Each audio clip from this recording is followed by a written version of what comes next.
Welcome to Study Loop. So today, the question that we're asking is if which of these following choices are an example of what we like to call negative feedback, and that is carried out by the endocrine system. So before we get into the answer choices, let's look at what these words mean.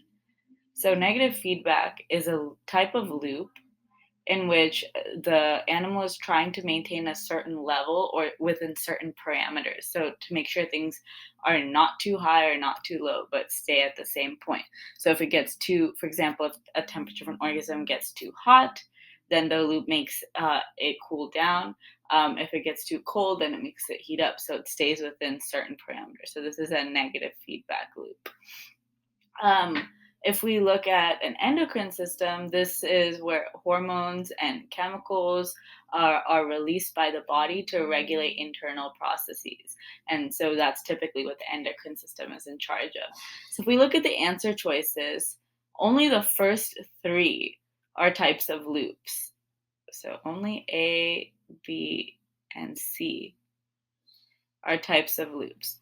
The first one is a positive feedback loop in that the loop keeps going instead of reverting back to what it used to be. So that is wrong. So we can cross out A.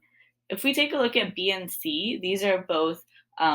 If we look at B and C, these are both negative feedback loops. So we have to see which one is an endocrine system. So the first one is about how glucose levels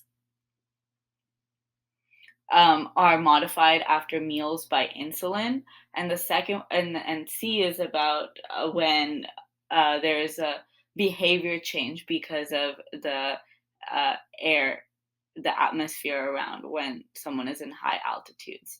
So this is a behavioral change. So this is behavioral. But B is glucose, which means it's internal. So we can see that B is the right answer because of the fact that that's the one done by the endocrine system. Thank you.